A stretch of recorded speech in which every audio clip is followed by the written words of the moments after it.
जादुई जलपरी और राजू की शादी की कहानी। हेलो दोस्तों, मेरा नाम है माया। आज मैं आपको इस पोस्ट में जादुई जलपरी राजू की शादी की कहानी बताने जा रही हूँ। दोस्तों, यह कहानी बहुत ही मज़ेदार है। आप लोगों को यह कहानी पढ़ने में बहुत ही मज़ा आने वाली है। यह बहुत पहले की बात है। राजस्थान के पास एक छोटा सा गांव था। उस गांव का नाम भानु प्रतापपुर था। भानु प्रतापपुर एक बहुत ही सुंदर गांव था, क्योंकि उस गांव में नज़दीक एक नदी था। उस नदी का नाम निर्मल नदी था। उसी गांव में एक व्यापारी रहता था जिसका नाम धनी राम था। वह दिन का बहुत ही अच्छा और धनी था, और साथ ही दयालु इंसान भी था। वह अपने धंधा पूरी ईमानदारी के साथ करता था। सभी लोग उसकी गांव में बहुत इज्जत करते थे। धनी राम की एक छोटी बेटी थी। उसकी बेटी का नाम शोभा था।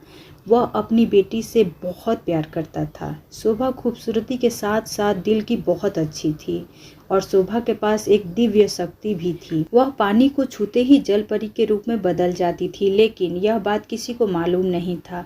शोभा हमेशा निर्मल नदी के पास जाया करती थी और पानी के अंदर जल परी के रूप में बदल जाती, खूब खेलती थी। जब उसका मन भर जाता था तो वह इंसानी रूप में आकर घर आ जाती थी। उसी गांव में राजू नाम का एक लड़का था। वह धनी राम व्यापारी के यहाँ काम करता था।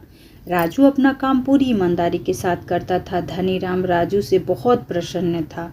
कई बार तो धनी राम अपनी काम की जिम्मेदारी राजू को सौंप देता था। राजू भी उस काम को पूरी जिम्मेदारी और ईमानदारी के साथ करता था। धनी राम को राजू के ऊपर बहुत विश्वास था। राजू शोभा से मन ही मन बहुत प्यार करने लगा था। राजू काम के बहाने अक्सर शोभा को चुपके चुपके देखा करता था। शोभा को देखते ही राजू बहुत खुशी हो जाता था। वह शोभा से सच्चे दिल से प्यार करता था, लेकिन अपने दिल की बात शोभा को कहने से डरता था। वह सोचता जरूर था कि मैं अपने दिल की बात शोभा को बताऊंगा, लेकिन जब भी वह बताने जाता था वह घबरा जाता था। ऐसे तैसे करके 6 महीने बीत गए, लेकिन राजू अपने दिल की बात शोभा को कह नहीं पाया। फिर एक दिन हिम्मत करके राजू अपने मालिक धनी राम से कहता है, मालिक, मैं आपकी बेटी से प्यार करता हूँ और उसे शादी करना चाहता हूँ। मालिक, मैं आपकी बेटी को बहुत खुश रखूँगा। इससे कोई भी चीज़ की कमी नहीं होने दूँगा।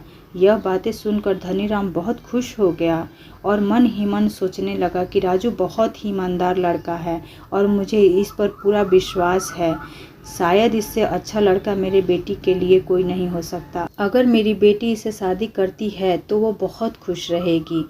व्यापारी अपनी बेटी से पूछता है, क्या तुम्हें राजू पसंद है?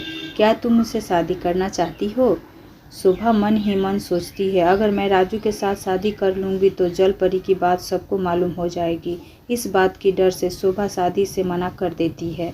शोभा के पिता उसे समझाते हुए कहते हैं, राजू अच्छा लड़का है, मेरी बेटी यह तुम्हें बहुत खुश रखेगा, लेकिन फिर भी जल परी की बात किसी को पता न चल जाए, इस डर से शोभा मना कर देती है। फिर धनी राम राजू को बताता है कि राजू, मेरी बेटी ने शादी के लिए मना कर दिया है। राजू यह बात सुनकर बहुत उदास हो जाता है और कहता है, कोई बात नहीं, आज नहीं तो कल शोभा मेरे प्यार को समझेगी। फिर राजू बोलता है, मैं सब कुछ जान चुका हूँ तुम्हारे इस रूप के बारे में। शोभा कहती है, मैं यह बात तुम्हें बताने ही जा रही थी।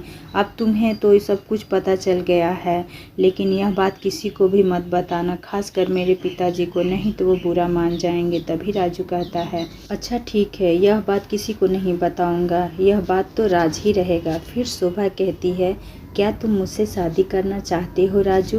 फिर राजू कहता है, हाँ, मैं तुमसे शादी करना चाहता हूँ। फिर दोनों एक दूसरे के बारे में कहते हैं। घर जाने के बाद शोभा अपने पिता के पास जाती है और कहती है, पिताजी, मैं राजू से शादी करना चाहती हूँ। यह बात सुनकर धनी राम बहुत खुश हो जाता है।